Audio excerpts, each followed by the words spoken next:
ये उस्मान तारिक किसी जमाने में आने वाले टाइम पे किसी दिन ये तारीख बनाएगा अपनी बॉलों से। कैसे बताऊं? इसकी लगातार 6 बॉलों में 6 छक्के मारने वाला भी इंडिया में एक दिन आएगा, देख लेना। क्योंकि इसकी बॉलें ऐसी हैं, छक्के खाने वाली बॉलें हैं इसकी। लगातार कोई नहीं कोई हमारा बैट्समैन 6 छक्के मार देगा इसकी बॉलों में। मैं सच बता रहा हूं। फिर उस दिन बोलोगे उस्मान तारिक ने तारीख बदल दी। आज पाकिस्तान के 3 लेजेंडरी क्रिकेटर शोएब अख्तर, तनवीर अहमद और शाहिद अफरीदी, तीनों एक ही प्लेटफॉर्म में पाकिस्तान की T20 वर्ल्ड कप में भारत के दौरा करारी हार के बाद रोते हुए देखकर और अपनी क्रिकेट टीम को कोसते हुए देखकर मुझे उनके ऊपर दया आ गई। और एक गाना उनके लिए तो छोटा सा बनता ही है, मत रो मेरे दिल,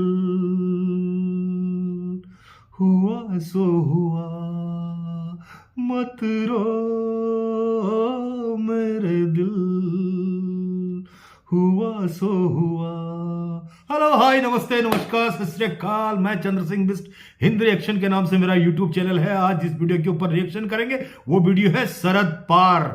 तो आज पाकिस्तान के 3 लेजेंडरी क्रिकेटर, पुराने क्रिकेटर जिन्होंने अपने समय में शानदार क्रिकेट खेली हुई है, आज अपनी पाकिस्तानी टीम जिस तरह से उन्होंने भारत के साथ खेला और जिस तरह से उनकी करारी हार हुई, वो अपना दुखड़ा, तीनों क्रिकेटर अपनी टीम को कोसते हुए बहुत सख्त नाराज है। इतने नाराज हैं कि बाकी चीज आज बोलना भूल गए। टोटली आज अपनी टीम की ऐसी की तैसी कर रहे हैं। पहले ये वीडियो देखते हैं, उसके बाद हिंद रिएक्शन चंद्र सिंह बिस्ट भी इसके ऊपर जरूर कुछ न कुछ अपनी व्यक्तिगत राय जरूर रखेंगे कि आखिर हुआ तो क्या हुआ। एक और दिन, एक और मैच, हिंदुस्तान के खिलाफ शिकस्त का सामना करना पड़ा। लेकिन हम वो लोग हैं जो अपनी गलतियों से सीखने को तैयार नहीं है, बल्कि बड़ी ढिठाई से उसको डिफेंड करने की कोशिश भी करते हैं, उन चीजों को जस्टिफाई भी करते हैं। किसी एक आदमी का नाम लेना या किसी एक आदमी की गलती बताना, ये बहुत गलत होगा। क्योंकि ये जो पाकिस्तान क्रिकेट की हालत है, ये एक दिन में नहीं हुई, ये एक आदमी ने नहीं यहां तक पहुंचाया। सिस्टम तो हमारा खराब ही है, टैलेंट हमारे पास उस तरह से आ नहीं रहा।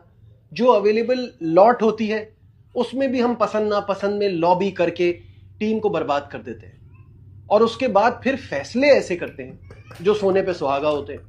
यानी कि बंदे का दिमाग खराब हो जाए ये सोच के कि व्हाट वर वी थिंकिंग, हमने ये क्या किया। इस मैच की हाइप दुनिया में किसी भी स्पोर्टिंग इवेंट से बड़ी होती है। इस मैच को क्रिकेट की दुनिया का सबसे बड़ा मैच कहना तो ऑब्वियस है। राइवलरी बरसों पुरानी है, इसलिए क्रिकेट पॉइंट ऑफ व्यू से नहीं, don't get me wrong, cricket में इंडिया यहां है तो पाकिस्तान यहां है। लेकिन हमारे ताल्लुकात, हमारे आपस के मसले मसाइल, वो सब देखते हुए ये एक high impact, high voltage encounter बनता है। यार कम से कम आप मुकाबला करने आए हो, खुदा के लिए मुकाबला तो करो। न्यूयॉर्क में आप इसी इंडिया से 120 नहीं कर सके थे, तब भी आपको सीने से लगाया था, लेकिन भाई नहीं सुधर रहे हैं। तनवीर अहमद तो अभी तक बाबर की तारीफों के पुल मान रहे हैं, वो बाहर आने को तैयार नहीं है, वो अभी तक डिनाइल में रह रहे हैं। आप हारते हो सवेरा, आप हार जाते हो, लेकिन इस तरह तो कोई नहीं हारता ना, वन साइडेड तो नहीं हारता ना कोई। बिल्कुल मेरा पाकिस्तान की टीम है, मेरा मतलब है कि यार आप फाइट करो। अब हमने भी क्रिकेट खेली हुई है, हम भी बहुत दफा हारे हैं, लेकिन इस तरह मुझे तो नहीं याद आ रहा कि कभी हम इस तरीके से क्रिकेट खेले हो या इस तरह हारे हैं, लेकिन इस तरह नहीं हारे, फाइट की है हमने। पता नहीं कौन लोग हैं, किस किस्म के लोग हैं, बोर्ड चेंज हो जाता है, सिलेक्टर चेंज हो जाते हैं, सब लोग चेंज हो जाते हैं, हमारी क्रिकेट चेंज नहीं होती। हमारे प्लेयर्स जिंदगी भर डंडे पर्चियों पे आते रहते। फैक्ट्री ऑफ बैटर्स, अगर इंडिया को जिस तरह एक जमाने में कहा जाता था सना के factory of bowlers Pakistan produce करता है, तो उनकी वही वाली बात आ जाती है कि बहुत से भी प्लेयर्स हैं जो बाहर बैठे हुए हुआ, if not more equally talented. Surya ने फिर आपके मुंह पे एक तमाचा मारा है जब उसने रिंकू को और तिलक को और इसको ओवर पकड़ाए हैं। वो अपनी प्रैक्टिस करना शुरू हो जाते हैं आपके खिलाफ। इसीलिए कहा जाता है कि जो आपके जो इंडिया की बात जब भी कोई दुनिया के पंडित करते हैं तो वो किसी एक प्लेयर पे बात नहीं करते, वो ओवरऑल स्ट्रक्चर की बात करते हैं कि ओवरऑल इनके पास इतने लाइक टू लाइक रिप्लेसमेंट्स हैं कि किसी एक के जाने से इनको कोई फर्क नहीं पड़ता। तो मुझे लगता है कि इंडिया हकीकतन इस वक्त एक मोस्ट डेवलप्ड कंट्री है और शायद वो ऑस्ट्रेलिया को भी पीछे छोड़ दे। अगर आप इंडिया की बैटिंग, बॉलिंग, फील्डिंग देखें, डिजर्व करते हैं जीतना। और मेरे ख्याल में हमने आज, क्योंकि लीडर जो थे टीम को लीड करता है, आज डिसीजंस जो थे उसके पहले ओवर के अलावा बाकी डिसीजंस मुझे उसके बिल्कुल भी समझ नहीं आए कि आप 10 ओवर तक हमारा जो ट्रम्प बॉलर था, जो बिल्कुल जिसको हमने छुपा के रखा हुआ था, किस लिए रखा हुआ था, एटलीस्ट उससे 1-2 ओवर करा लेते जहां पे रन आए जा रहे थे। उस्मान की बात कर रहा हूँ। तो मेरे ख्याल में वहां पे वो डिसीजन ना लेना, वहां काफी मैं समझता हूँ कि गंदी कप्तानी हुई। एंड देन फिर आपको पता है कि शाहीन पहले ओवर के बाद इतना कॉन्फिडेंट नहीं, उसके बाद उसको आखिरी ओवर करा दिया। फहीम अशरफ को हमने पता नहीं क्यों रखा हुआ है। जबकि पास्ट में मैचेस में देखा जाए तो फहीम अशरफ ने 1 आधा ओवर या 2 ओवर किया, लेकिन वो भी आखिरी 18वां, 19वां या 20वां ओवर वो कर चुका है वो लड़का। तो हमने शाहीन को ओवर दे दिया और उसको नहीं दिया। तो इस तरह डिसीजन बैटिंग में अगर देखी जाए तो इंडियन बॉलर्स ने जो है ना वो एक्सपोज कर दी पाकिस्तान की टॉप ऑर्डर बैटिंग लाइनअप को। जहां थोड़ा सा बॉल बाउंस, थोड़ा स्विंग हो रहा है तो वहां हमारी बैट्समैनों की टांगे, टेक्निक वैगनिक सब आगे पीछे रह गई। ये वो कुछ गलतियां हैं जो हमसे हुई हैं। हमें अपनी बॉलिंग स्ट्रेंथ का पता है, लेकिन आपके पास जब रन लगे हुए हो तो आपके पास बैट्समैन भी होने चाहिए रन करने के लिए। लेकिन ऑनेस्टली आज जिस तरह हमारे ओपनर आउट हुए हैं या जिस तरह बाबर आउट हुआ है, आई मीन कि मैं वो बाबर से ये एक्सपेक्ट नहीं कर रहा था कि बिल्कुल क्रॉस सामने के बॉल को क्रॉस मारने चला जाएगा। आई मीन ये वो सारे सीनियर प्लेयर हैं जिन्हें परफॉर्म, मेरे ख्याल में जिम्मेदारी बनती है उनके करने। आप हारते हो सवेरे, आप हार जाते हो, लेकिन इस तरह तो कोई नहीं हारता ना, वन साइडेड तो नहीं हारता ना कोई। मेरा पाकिस्तान की टीम है, मेरा मतलब है कि यार आप फाइट करो। अब हमने भी क्रिकेट खेली हुई है, हम भी बहुत दफा हारे, लेकिन इस तरह मुझे तो नहीं याद आ रहा कि कभी हम इस तरीके से क्रिकेट खेले हो या इस तरह हारे हैं, लेकिन इस तरह नहीं हारे, फाइट की है हमने। तो बैट्समैन की इतनी बैटिंग विकेट और क्या चाहिए उनको। आप सारे मेरा मतलब है कि आप अगर वो अच्छी बॉलिंग कर रहे हैं तो आप उनके साथ बदतमीजी वाली क्रिकेट ना खेलो ना। आप एटलीस्ट क्रिकेटिंग शॉट्स तो खेल सकते हो ना सर्कल में, अगर बॉलिंग अच्छी हो रही है। लेकिन आज बैटिंग ने तो मैं तो हैरान था कि हमारे बैट्समैन कर क्या रहे हैं, करना क्या चाह रहे हैं। बहुत रूथलेसली इंडिया जा रहा है आगे। लोग कहते थे इंडिया बैटिंग से जीतता है, बॉलिंग से नहीं जीत सकता। आज बॉलिंग परफॉर्मेंसेस देख लें। I think hats off to Indian bowling. Batting में अगर देखी जाए तो इंडियन बॉलर्स ने जो है ना वो एक्सपोज कर दी पाकिस्तान की टॉप ऑर्डर बैटिंग लाइनअप को। जहां थोड़ा सा बॉल बाउंस, थोड़ा स्विंग हो रहा है तो वहां हमारी बैट्समैनों की टांगे, टेक्निक वैगनिक सब आगे पीछे रह गई। ओफो, मुझे सबसे ज्यादा रोना तनवीर अहमद की बातें सुन के और तनवीर अहमद का दर्द देख के सबसे ज्यादा रोना आ रहा है। तनवीर अहमद जो बहुत ज्यादा बोलता था मैच से पहले, मैच के बाद, अब समझ में आ गया पाकिस्तानी टीम कुछ करके देने वाली नहीं है। इससे अच्छा तो आप पाकिस्तानी टीम की खिंचाई करना शुरू कर दो, तो जिससे जो है सोशल मीडिया में हम बने रहेंगे। अब आती पाकिस्तानी क्रिकेट टीम की। पाकिस्तानी क्रिकेट टीम का अब ये जो बहाना, आज तक इनकी मीडिया, इनके यूट्यूबर्स, इनके जो है क्रिकेटर्स, इनके पास एक बहाना हुआ करता था बहुत सालों से। वो तुर्क का इक्का फेंकते हैं। एक तो सबसे पहला इक्का फेंकते हैं पिच हमारे मुताबिक नहीं है, बॉल सफेद बॉल, लाल बॉल, एक उसका बहाना। ऊपर से अरे लाइट का इशू चल रहा था, सनलाइट पड़ रहा था। अब कोई बहाने इस बार नहीं है।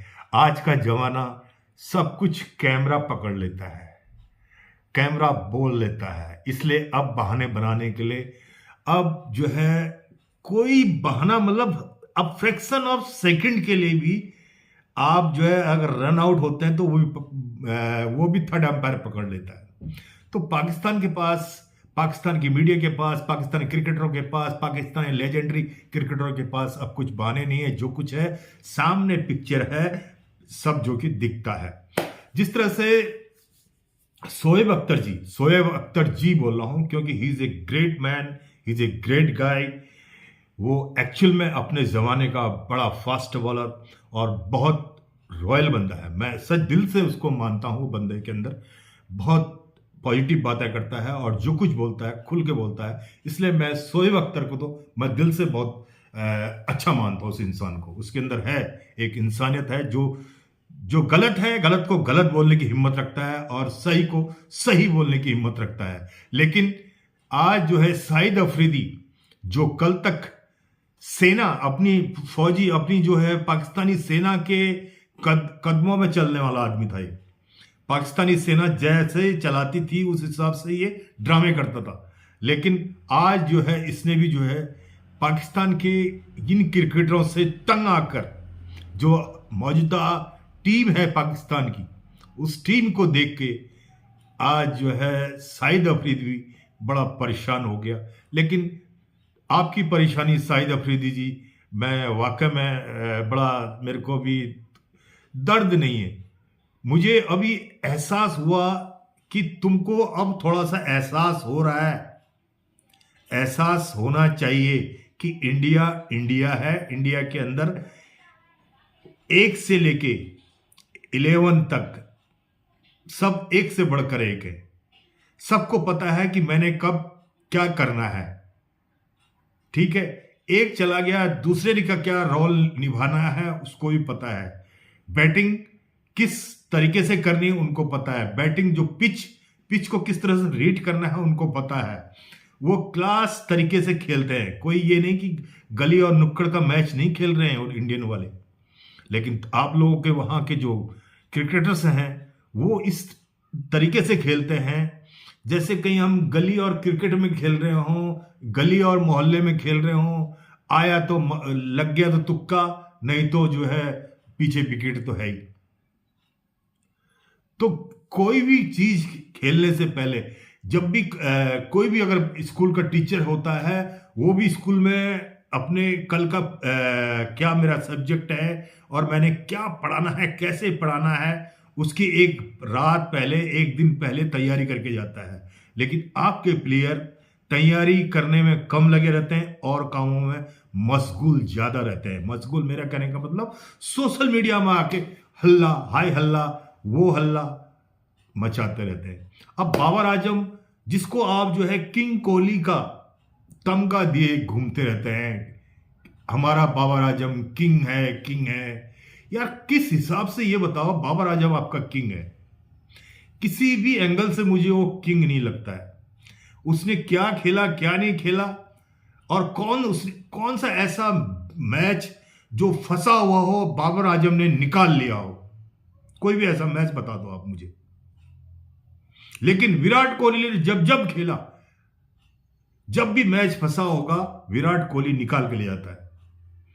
अब आपका एक और, हाँ मैं बताना भूल गया, ये जो उस्मान तारिक, हमने क्या पूरी दुनिया ने सोचा ये उस्मान तारिक कोई एक नया तारिक बनाने वाला बंदा होगा। बोला हमने, शोएब अख्तर ने नहीं, शाहिद अफरीदी ने बोला था। बोला उस्मान तारिक, जिसको बिल्कुल हिडन छुपा के रखा था। अरे छुपाने वाली क्या चीज है, वो क्या था उसमें? उसको खुद को पता नहीं मैंने बॉलिंग कैसी करनी है, पता नहीं किस एंगल से बॉल करता है। न तो उसकी बॉलें फास्ट है, बिल्कुल स्लो फेंकता है, एक हल्का सा यहां पर पॉज देता है उसके बाद फेंक देता है। ये उस्मान तारिक किसी जमाने में, आने वाले टाइम पे किसी दिन ये तारीख बनाएगा अपनी बॉलों से। कैसे बताऊं? इसकी लगातार 6 बॉलों में 6 छक्के मारने वाला भी इंडिया में एक दिन आएगा, देख लेना। क्योंकि इसकी बॉलें ऐसी हैं, छक्के खाने वाली बॉलें हैं इसकी। लगातार कोई नहीं कोई हमारा बैट्समैन 6 छक्के मार देगा इसकी बॉलों में। मैं सच बता रहा हूं। फिर उस दिन नहीं बोलना, फिर उस दिन बोलोगे उस्मान तारिक ने तारीख बदल दी। तो आज जो है ये पाकिस्तानी जो लेजेंडरी क्रिकेटर थे, पुराने क्रिकेटर थे, उन्होंने अपना दर्द बयां किया, अपने टीम को बहुत कोसा। बहुत अच्छी बात है उन्होंने बोली, लेकिन टीम और टीम मैनेजमेंट और इनकी हुक्मरान समझे या ना समझे, हमें क्या करना है, हमें तो रिएक्शन करना है। और इस तरह के वीडियोज आती हैं तो जरूर अपनी रिएक्ट, बीइंग ए इंडियन हमें अपने देश के बारे में सोचना है। और इनके देश के बारे में सिर्फ यही एक सलाह इनको ये देना चाहता हूं, focus your game. Social media में जरूर हल्ला करो, जरूर तबाही मचाओ, लेकिन साथ साथ कुछ गेम को एंटरटेनिंग भी बनाओ यार, जिससे कि हमको भी देखने में मजा आए। अरे हारो, मैं बोल रहा हूं हर मैच तुम हारो, लेकिन एटलीस्ट ओवर तो पूरे खेलो। Thank you. वंदे मातरम। भारत माता की जय। जय हिंद। जय हिंद।